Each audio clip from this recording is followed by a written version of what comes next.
Donc ce soir, je vous propose un live, un webinaire en fait, sur tout ce qui concerne les loyautés transgénérationnelles, et donc on va parler de psychogénéalogie. Alors c'est des grands mots, ça peut paraître des mots compliqués où on comprend pas tout. Mon but un peu à moi, c'est de vulgariser ces notions-là parce que c'est accessible à tout le monde. Tout le monde peut comprendre ce que je vais vous expliquer ce soir. Et je vais avoir quelques exemples à vous proposer, sachant que je pourrais en avoir des dizaines et des dizaines, puisque je dirais quasiment chaque personne qui vient me consulter, ça sort dans les séances, il va y avoir une ou des loyautés transgénérationnelles. Alors qu'est-ce qu'une loyauté transgénérationnelle? C'est tout simplement le fait que quand un de nos ancêtres, un de vos ancêtres a vécu quelque chose d'intense, de dramatique et souvent de négatif, c'est comme si cette mémoire émotionnelle, ce qu'avait ressenti l'ancêtre, vous ne l'avez pas ressenti, mais c'est comme si vous l'aviez ressenti. C'est-à-dire que ça ne vous appartient pas, c'est pas votre mémoire à vous, c'est pas vous qui avez vécu le traumatisme, c'est pas vous qui avez été maltraité, c'est pas vous qui avez vécu des déceptions, c'est pas vous qui avez vécu des surstress, pas du tout. Mais en fait, vous allez être influencé de la même manière que si c'était vous, en tant qu'enfant, ou même en tant qu'adulte, qui aviez vécu cela. Alors tout d'abord, je voulais juste vous poser une petite question. Est-ce que vous pourriez me mettre en commentaire comment vous avez eu connaissance de cette vidéo? Donc savoir si c'est via un autre réseau social, si c'est parce que vous êtes abonné à ma chaîne YouTube et que du coup c'est apparu et ça vous a intéressé. Est-ce que c'est sur LinkedIn? Je ne sais pas. Voilà, si vous pouvez mettre en commentaire comment est-ce que vous avez eu notion de cette vidéo. Et donc tout d'abord, pour commencer, cette vidéo va certainement intéresser tout le monde, évidemment d'une manière générale, mais en particulier les entrepreneurs, puisque j'ai souvent en séance des personnes qui sont à leur compte et qui rencontrent des difficultés, soit pour développer leur activité, soit pour garder leur activité sereine. Et en fait, très souvent, ce qui ressort, c'est qu'il va y avoir des difficultés à se sentir légitime, des difficultés à mettre un certain prix, des difficultés à pratiquer que les personnes pratiquent leur art pour lesquelles elles se sont formées et qu'elles exercent aujourd'hui.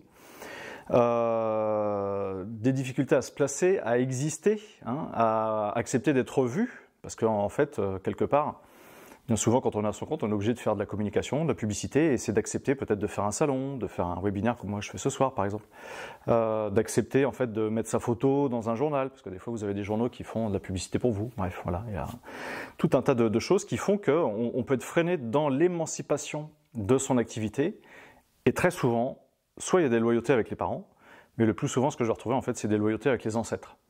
Et je vais avoir un exemple ce soir en fait, que je vais vous présenter, où on va avoir une personne qui avait des difficultés à pouvoir, deux personnes d'ailleurs qui ont des difficultés, une c'est en rapport au fait de se lancer, de se sentir légitime, et il y aura une autre personne, c'est en rapport avec l'argent et une notion de trahison. Je voulais aussi vous parler en fait du fait que, ok, donc là j'ai les petits commentaires, donc c'est par ma chaîne, donc voilà, si vous voulez me mettre un petit commentaire c'est juste un petit recensement. Donc vous n'allez pas être pisté après. Est-ce que vous pouvez mettre en commentaire comment vous avez su que cette vidéo existait? Voilà, juste comme ça me permet de faire une petite étude. Et pour vous dire que quelque part, ce dont je vais parler ce soir, c'est pas moi qui fabule, c'est pas moi qui invente, c'est pas moi qui me suis dit tiens je vais inventer un truc. Non, c'est tout ce qui est loyauté transgénérationnelle et psychogénéalogie, c'est très connu. Et en fait ce soir je me suis fait accompagner de 3-4 bouquins que je voulais vous présenter succinctement. En fait, là ici, c'est un bouquin qui a été écrit par Anne-Ancelin Schutzenberger et Ghislain Devreud. Donc ce sont deux personnes qui sont, je mettrai les références en description, deux personnes qui sont spécialistes de la santé, et notamment Anne-Ancelin Schutzenberger. Quelque part, je ne vais pas vous la présenter ce soir, je pourrais très bien faire un webinaire complet sur cette personne. Elle a écrit plusieurs bouquins sur justement tout ce qui est constellation familiale et systémique, et donc ça va forcément rejoindre les loyautés transgénérationnelles.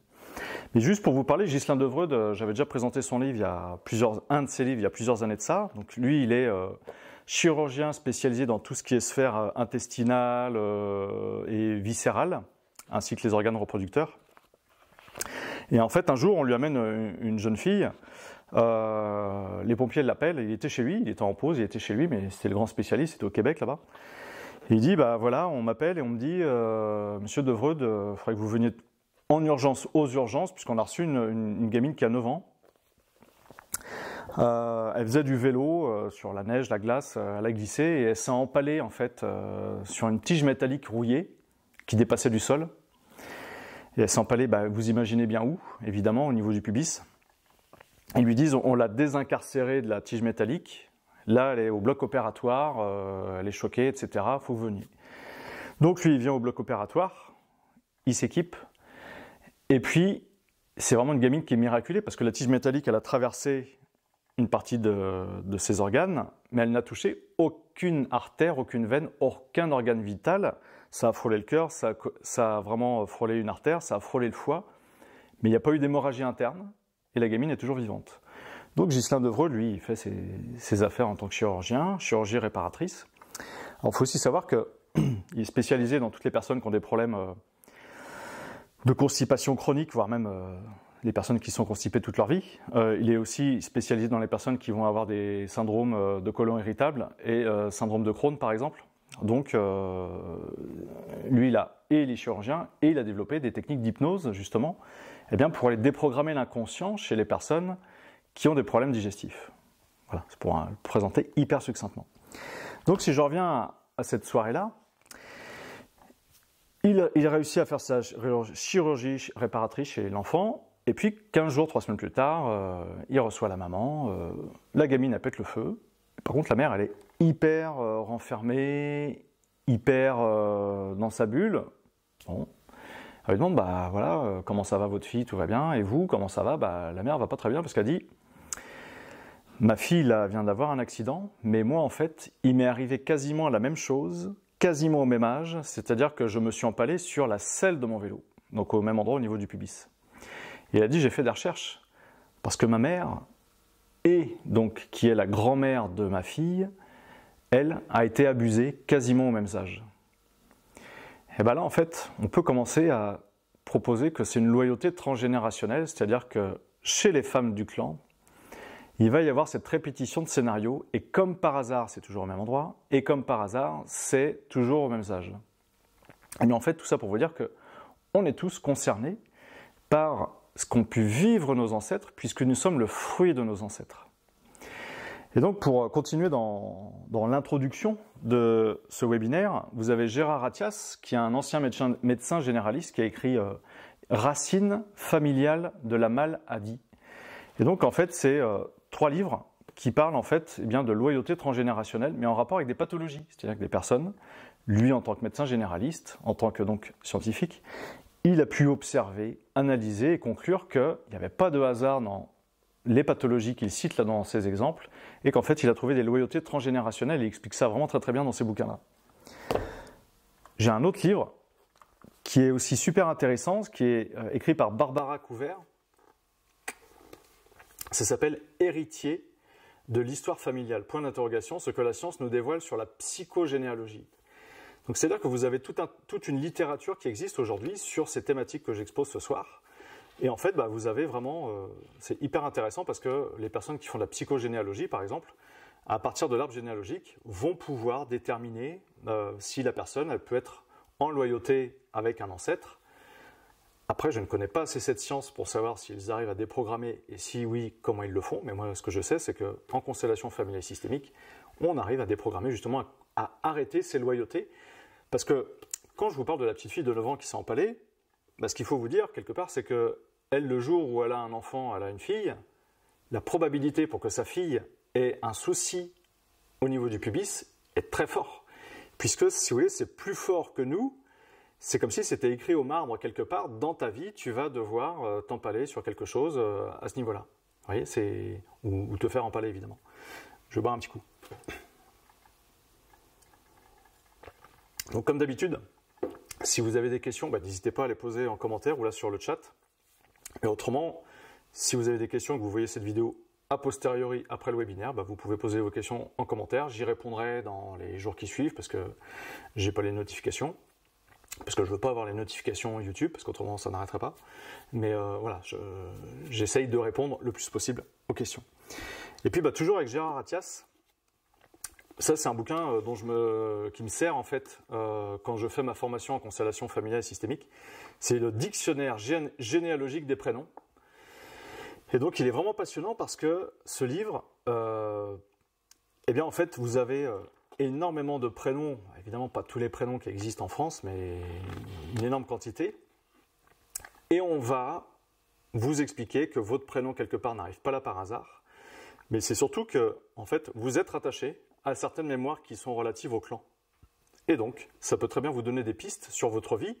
Et généralement quand on lit des choses sur nos vies qui sont écrites dans le bouquin, vous allez vous dire « Ah bah oui mais c'est bizarre, ce monsieur-là, Gérard Attias, ne me connaît pas, et pourtant, il arrive à décrire quelque chose qui m'arrive ou dont j'ai l'habitude et ça me parle. » Et ben c'est ça la psychogénéalogie, c'est-à-dire qu'on peut déterminer à l'avance comment est-ce qu'un prénom peut véhiculer une certaine énergie et attribuer certaines loyautés. Voilà pour l'introduction. Alors je vais continuer quelque part à asseoir mes propos que je vais tenir ce soir avec une expérience que j'ai lue récemment sur un réseau social. Mais les réseaux sociaux, ça a aussi du bon, ça n'a pas que du mauvais, heureusement. C'est une expérience en fait qui a été tentée auprès de souris. Donc en fait, ce sont des souris mâles qui ont subi un stress énorme. C'est-à-dire qu'on les a choquées électriquement et au choc électrique, on associait une odeur. Et toujours la même odeur. Donc ces mâles, on les soumet à des chocs électriques, ce qui les renvoie de l'anxiété. 1 sur stress, qui dit sur stress dit insécurité. Ok. On les fait se reproduire avec des femelles qui, elles, n'ont subi aucun surstress, aucune anxiété, plus que ça, plus que d'habitude. C'est des souris de laboratoire et tout ça. Eh bien, ces couples souris s'accouplent. Ils ont des petites souris mâles et femelles. On met les souris mâles d'un côté et tenez-vous bien, si ces petites souris mâles descendantes des souris mâles qu'on a surstressées, donc elles ne sont pas au courant consciemment de ce qui est arrivé à leur père, on va dire à leur géniteur. Si ces petites souris mâles, on les soumet à l'odeur, pic d'anxiété, surstress. Il y a un conditionnement qui s'est créé. C'est juste énorme. Ces petites souris-là n'ont jamais vécu le stress, n'ont jamais connu l'odeur avant, et pourtant, leur inconscient va associer l'odeur à une insécurité. Donc cette première génération de souris, elle est bien programmée, elle est bien conditionnée à vivre un stress en rapport avec cette odeur. Je lirai les commentaires après. On les fait se reproduire avec d'autres petites souris. Les souris qui ne font pas partie du même laboratoire, qui n'ont rien à voir avec les expériences qu'on a faites sur les mâles. En premier lieu, on a même pris des souris en fait, qui venaient de laboratoires d'autres villes. Bref, vous voyez, on a vraiment différencié, dissocié les origines des animaux. On les fait se reproduire. Deuxième génération de petites souris mâles, et bien là aussi, on les soumet à l'odeur, surstress, anxiété, insécurité.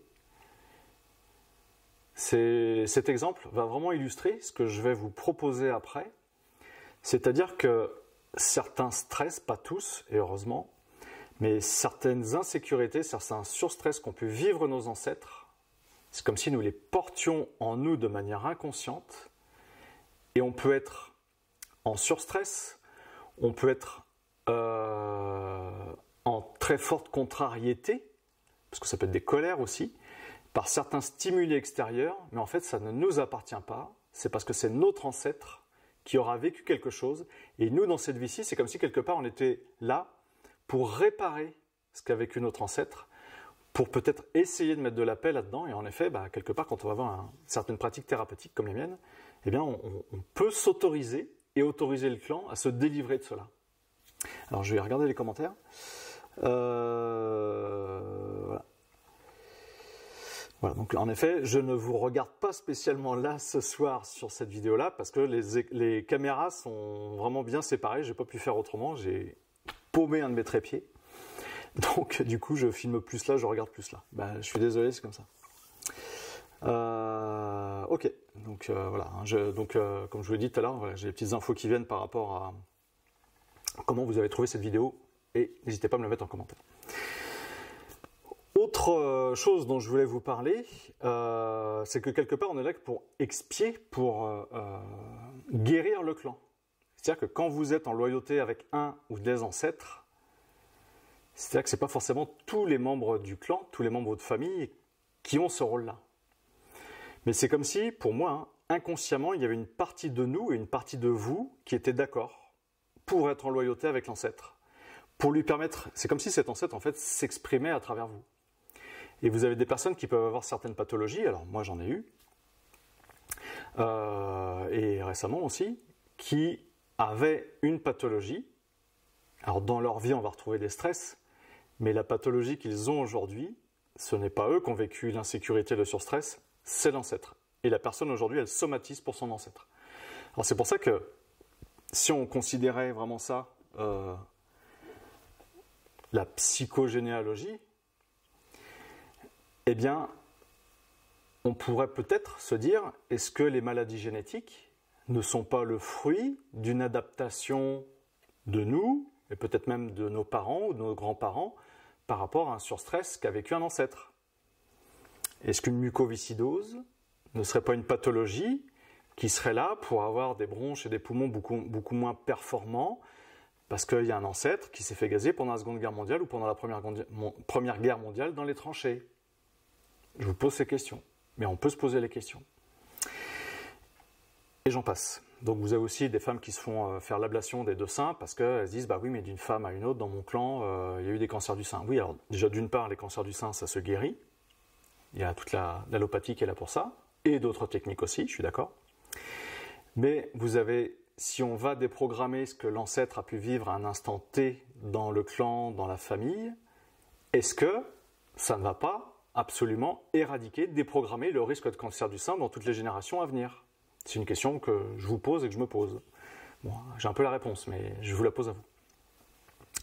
Alors, je vais commencer par cette première histoire, où c'est une personne qui s'est mise à son compte, et qui en fait me dit bah, je suis complètement bloqué, j'ai fait mes formations, je suis spécialiste dans un domaine, j'ai pratiqué, j'ai été formé, là je viens de me former à une autre discipline, j'ai de très bons résultats, donc je suis super optimiste, je vais me mettre à mon compte, ça va me permettre de me sortir de mon marasme un peu économique, où là c'est un peu compliqué en ce moment, mais j'y crois complètement, et puis je vais réussir à communiquer sur les réseaux sociaux, à communiquer dans la ville dans laquelle j'habite. Donc la personne elle est super motivée pour se mettre à son compte, mais elle me dit je n'arrive pas, c'est impossible pour moi de communiquer, de faire mes premières choses sur Google, mon référencement. Et en fait je lui dis ok, tu es complètement coincé, c'est comme si tu ne te sentais pas légitime, et je lui dis durant la séance, c'est comme si quelque part, eh bien, tu avais un blocage en rapport avec des responsabilités. C'est-à-dire que pour toi, tu vas te mettre sur le devant de la scène, et le fait d'être à son compte, en fait, on est responsable de tout. Ah oui, c'est par rapport à quelqu'un qui serait salarié, au niveau professionnel, la personne qui a son compte, elle est responsable de tout. Elle est responsable de ce qu'elle fait, de ce qu'elle fait pas. Si ça marche, c'est certainement grâce à elle. Si ça marche pas, c'est peut-être de sa faute à elle. Pour pas dire sûrement. C'est qu'il y a des choses qu'elle a faites, des choses qu'elle n'a pas fait. Bref. Ou des choses qu'elle a faites, mais qui sont mal faites. Bref, il y a tout un tas de raisons. Et en fait, elle, ce qu'on a trouvé, c'est que je lui dis, imaginez qu'on est dans les années 1800 et des poussières. À l'époque, il y en a encore aujourd'hui, mais à l'époque, il y avait quand même plus d'internats. C'était des internats généralement qui étaient dirigés par des gens catholiques. C'était des internats privés. Et donc, je lui dis, c'est comme si j'étais un ancêtre à toi, mais qui a une trouille pas possible. Il se fait mais plus petit qu'un grain de poussière ou qu'un grain de sable sur une plage. Il ne veut pas être vu, il ne veut pas être montré, il ne veut pas se montrer, parce qu'il sait que derrière, il y a une sanction terrible qui va tomber. Je lui dis, ce qu'il y a, c'est que tu es en loyauté avec cet ancêtre. Ton problème, c'est que toi, tu n'arrives pas à avancer, et c'est vrai que pendant la séance, c'était vraiment ça. Elle-même se disait, j'arrive pas à avancer, mais moi, elle me dit, c'est comme si j'avais mes jambes qui étaient clouées au sol, qui n'arrivent pas à bouger. Je lui dis, oui, c'est exactement ça. C'est comme si tu n'arrivais pas à avancer d'un pas, à te mettre en avant. Et elle le vit ça au sens objectif et subjectif. Elle le vit concrètement et de manière abstraite, puisque, en effet, elle ne se met pas en avant sur les réseaux, mais elle n'arrive même pas, même physiquement, à avancer. Alors je lui dis, on va aller voir qu'est-ce qui met cet enfant, parce que c'est un enfant, un ancêtre enfant, qu'est-ce qui met cet enfant en insécurité. Et en fait, ce que j'ai trouvé, c'est que quelque part, dans cet internat, l'enfant, on lui avait mis une responsabilité, je suppose que c'est ça, une forte responsabilité, ça devait être de maintenir le chauffage à l'époque, le chauffage en route, et donc ça devait être soit de mettre du charbon, soit de mettre du bois. Le problème, c'est que cet enfant n'a pas fait ce qu'il fallait. Et il a dû faire exploser la chaudière. Il y a eu certainement des dégâts, bref, il y a eu quelque chose qui s'est très mal passé au niveau des locaux du bâtiment, parce qu'on avait donné une responsabilité trop forte à l'enfant. Et lui, il était jeune, et il n'avait pas mesuré à quel point il ne fallait pas justement trop charger, ou mal doser, ou pas assez bien doser en fait ce qu'il allait mettre dans la chaudière, ou dans l'élément qui faisait le chauffage, peut-être le poêle à bois, la cheminée, j'en sais rien. Mais toujours est-il qu'il y a eu des dégâts, et ce qui fait que l'adulte, l'autorité qui était là, était furax vis-à-vis de celui ou celle, alors j'imagine que c'est un internat de garçons, mais celui qui avait fait ça. Et donc c'est comme si vous aviez tous les enfants, tous les élèves, qui étaient mis les uns à côté des autres, et là vous aviez l'adulte qui était là en train de dire « Qui est-ce qui a fait ça ? Que celui qui a fait ça se dénonce et avance d'un pas. »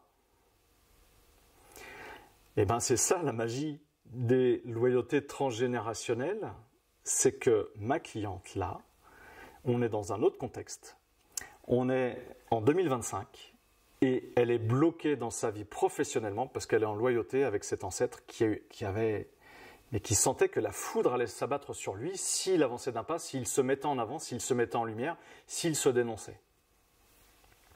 Donc on est allé mettre de la paix dans tout ça, autant chez l'adulte que chez l'enfant, on a déstressé l'enfant de manière à dédramatiser la situation. Et ainsi, l'enfant a retrouvé sa paix, sa légèreté, et n'avait plus peur d'avancer, de se mettre en avant, et n'avait plus peur de se montrer.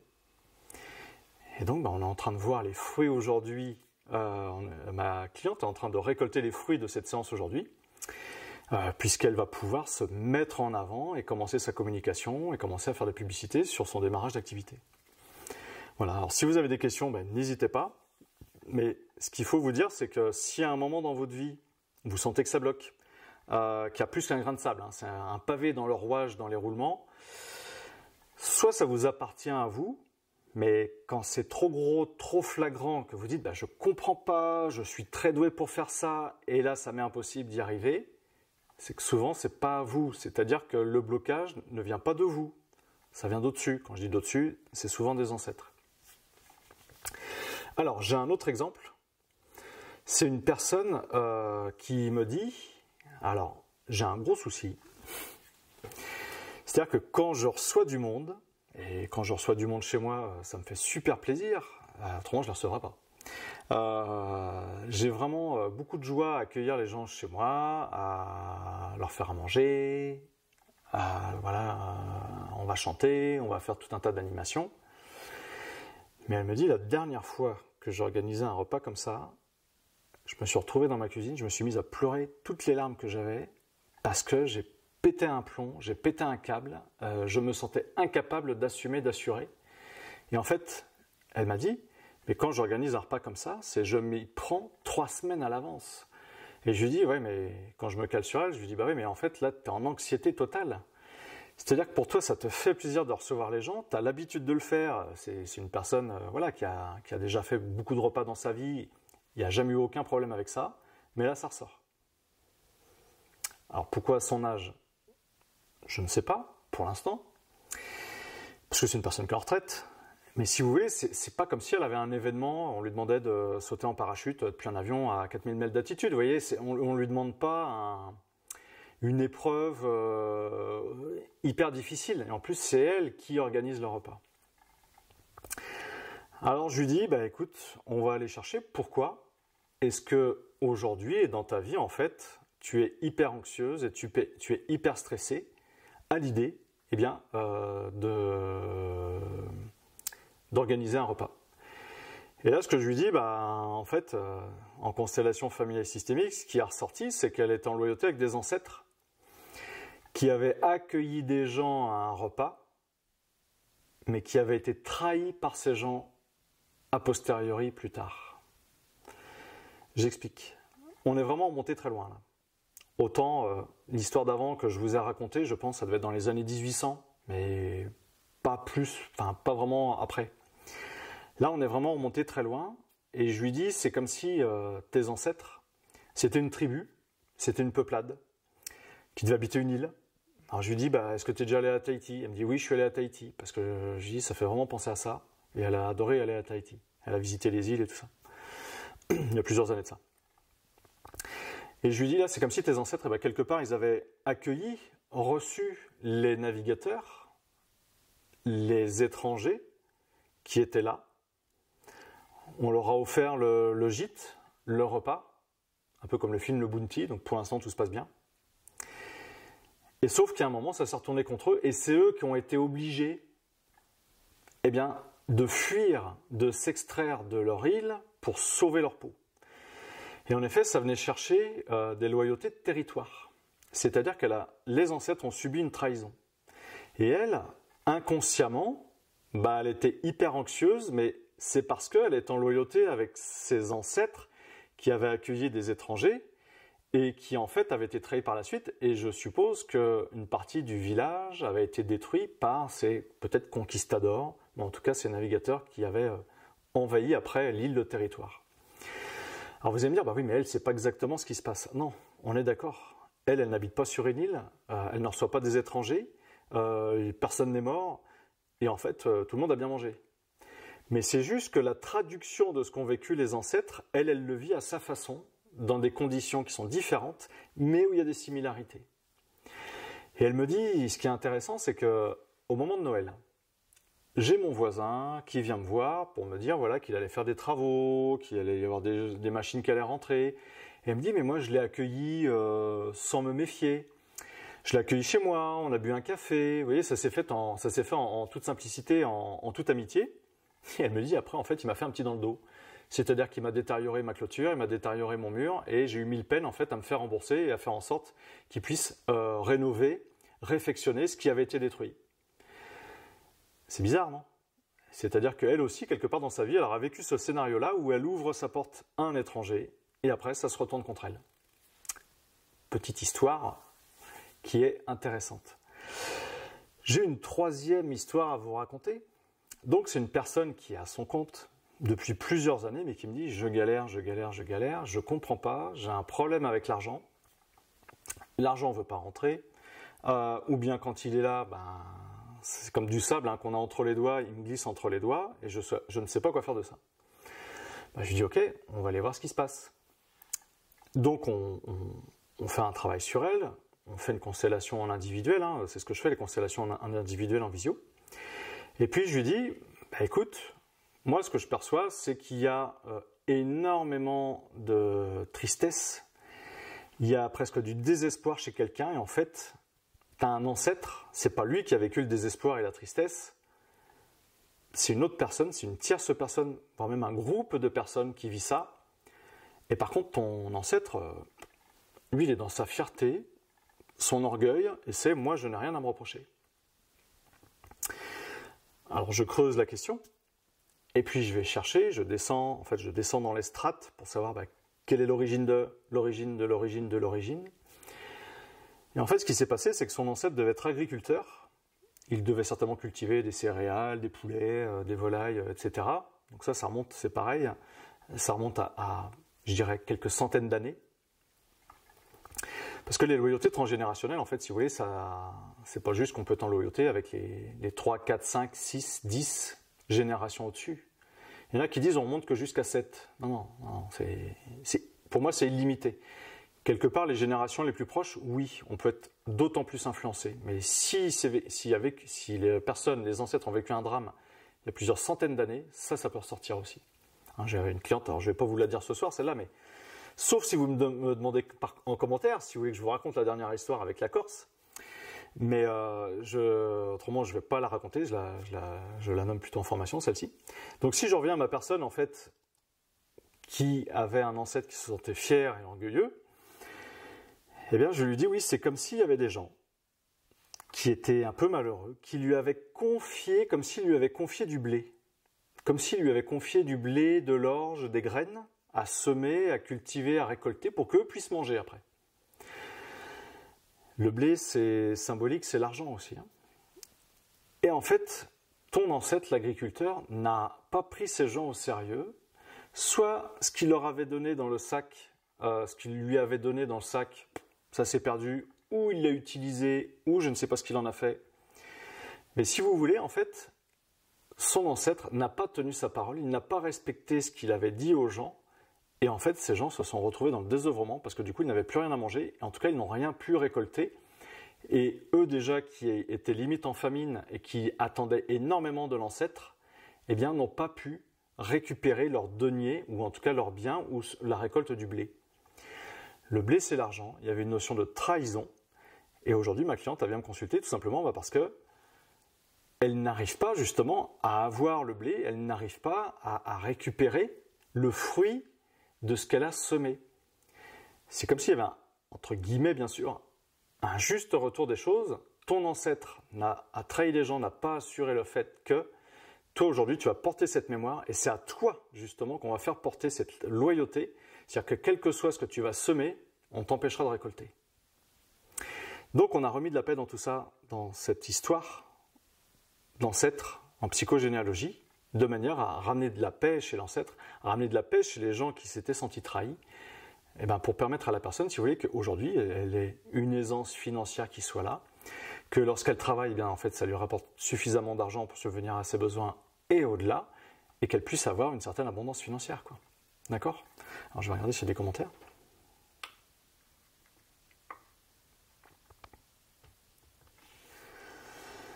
Donc voilà, ces trois exemples, pour moi, les exemples que j'ai eu en séance, mais évidemment les exemples que je vous ai proposés avant, en fait, pour moi, sont vraiment d'excellents moyens d'exposer comment est-ce qu'on peut être en loyauté avec un ou des ancêtres, comment ça peut agir sur nos vies, et c'est surtout que quelque part, il n'y a pas de fatalité. C'est-à-dire que quand il nous arrive quelque chose et qu'on est en loyauté avec un ancêtre, qu'on le sache ou pas, bah, c'est pas ça le plus important. C'est de se dire, je vais faire un travail sur moi pour aller chercher le pourquoi du comment, il m'arrive ça, et justement se désembourber de ce qui nous empêche d'accéder à ce qu'on souhaite pour nous. Pour certaines personnes, là en l'occurrence, c'est à titre professionnel, une réussite professionnelle, d'accéder à l'argent. Ça peut être en rapport avec la santé. Ça peut être en rapport, en effet, avec des personnes qui vont être hyper anxieuses, hyper stressées, et en fait, eh bien, ce qui génère ces stress et ces insécurités, c'est pas à ces personnes, ça appartient à des ancêtres. Parce qu'il y a une loyauté. Alors, est-ce que ça vous dirait que je vous expose cette histoire avec la Corse? Vous avez 30 secondes pour me dire oui ou non sur les commentaires. Et attention, je vais regarder.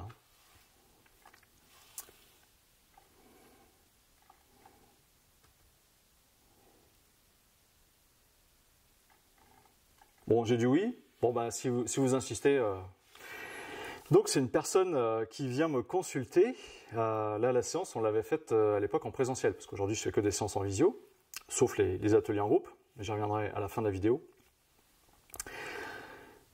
C'est une personne qui vient me consulter, elle me dit il se passe un truc dans ma famille, dans mon clan. Bon, c'est une personne qui, je dirais, fait des accompagnements pour des personnes, voilà, qui sent les choses, qui sait très bien que ça n'arrive pas par hasard. Et elle me dit voilà, c'est comme si dans mon clan, les hommes n'avaient pas le droit d'avoir de femmes, c'est-à-dire que les femmes finissent toutes célibataires. Avec beaucoup de décès et des séparations. Mais les femmes n'ont pas le droit d'avoir un mari, n'ont pas le droit de conserver un mari, c'est pas possible. Et donc elle me cite plusieurs exemples.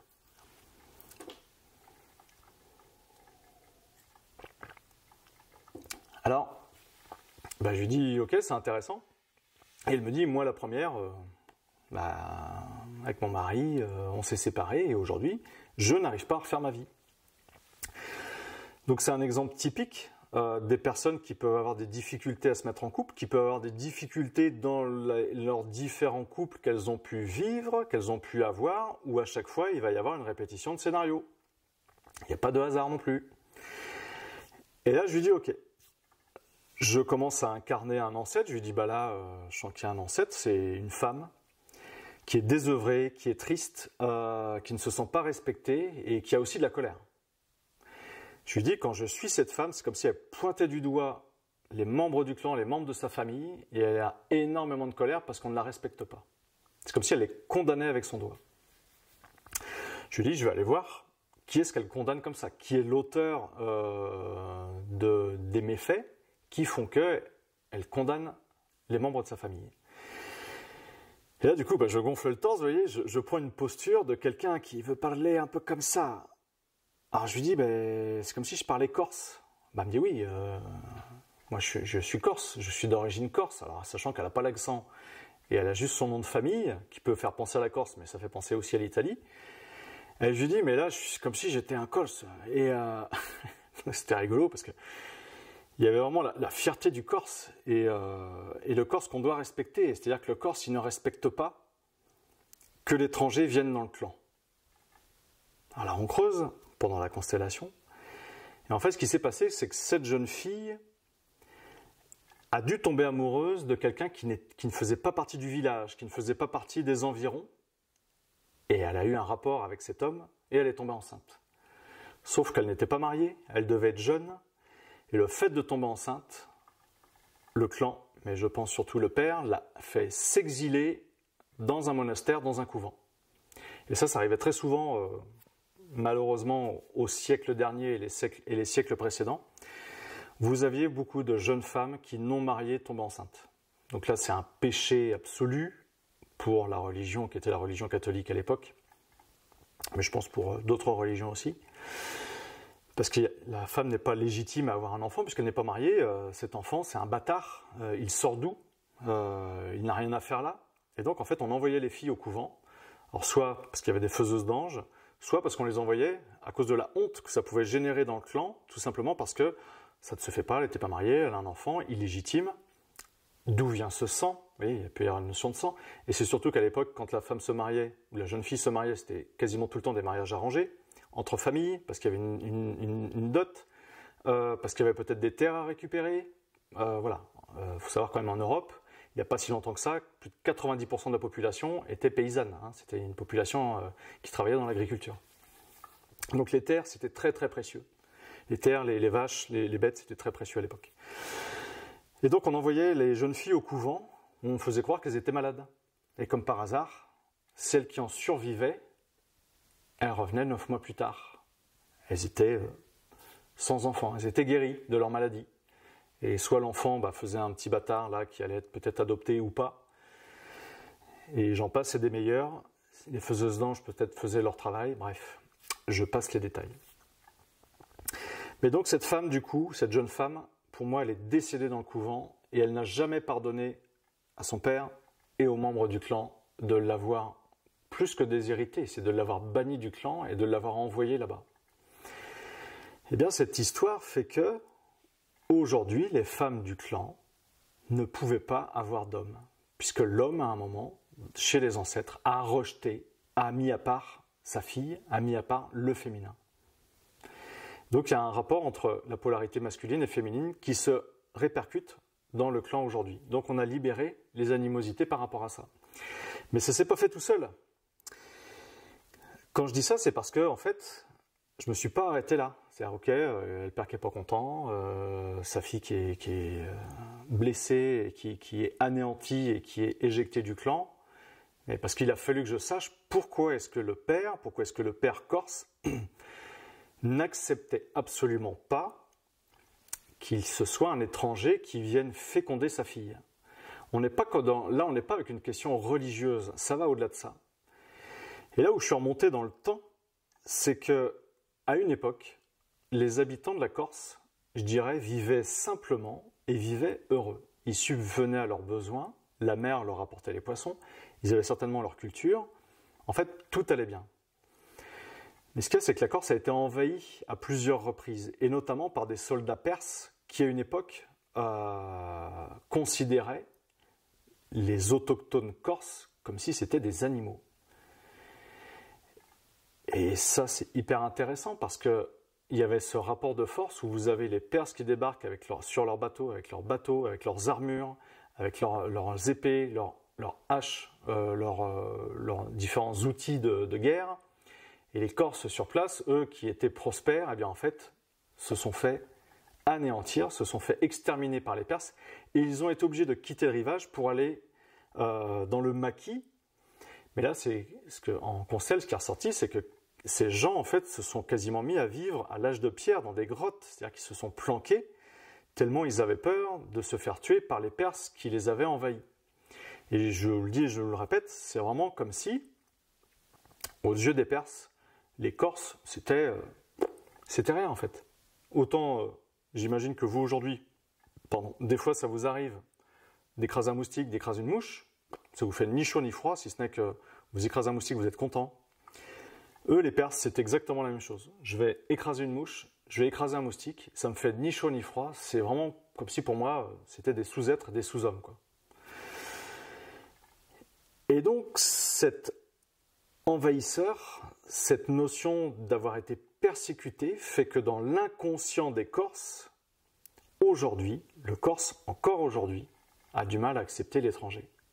Parce qu'il y a cette mémoire transgénérationnelle de l'étranger risque de me causer un danger, l'étranger risque de m'anéantir, peut-être de me tuer, m'a tout volé, m'a tout piqué. Et j'ai été obligé vraiment de me réfugier dans les montagnes, dans les forêts, de m'abriter dans ces endroits-là pour subvenir à ma survie. C'est-à-dire que j'ai été réduit à néant à cause de cet envahisseur. Alors que je vous dis, les Corses, vraiment, c'était un peuple paisible, prospère et certainement accueillant, et peut-être accueillant comme l'exemple que je vous ai donné tout à l'heure où la peuplade sur l'île avait accueilli le navigateur et avait subi une trahison, avait été démoli après. Voilà. Donc je voulais finir avec cette histoire corse.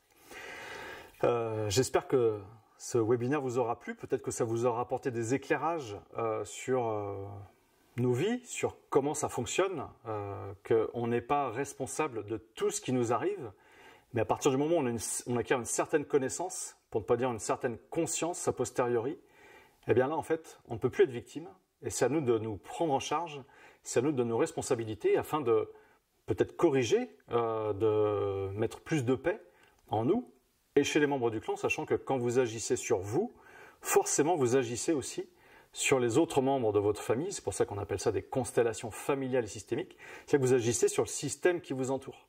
Ça peut même agir sur vos collègues, sur votre profession, sur votre santé, sur tout un tas de choses, sur le lieu où vous habitez, sur tout un tas de choses en fait qui sont reliées à vous, sur votre système. Et donc je voulais finir en vous disant que le 19 octobre, donc dans quelques jours, eh bien j'organise une journée, un atelier constellation familiale et systémique à Saint-Père-en-Retz, à côté de Nantes. Donc ça dure toute la journée, c'est de 9h30 à 17h30, 18h au plus tôt. Des fois ça se termine un peu plus tard, ça dépend du nombre de personnes. Et en fait, toutes les personnes qui viennent sont constellées.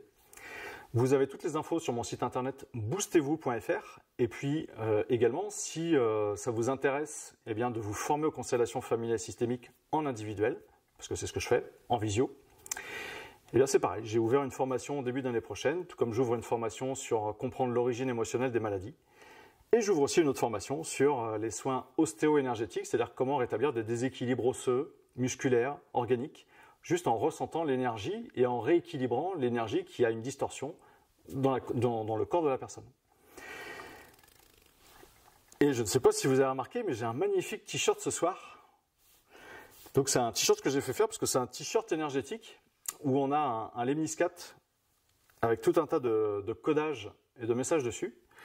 Vous avez aussi tout un assemblage ici dans le cercle en fait avec différentes, c'est pas des pierres, c'est du cristal, mais avec certaines énergies.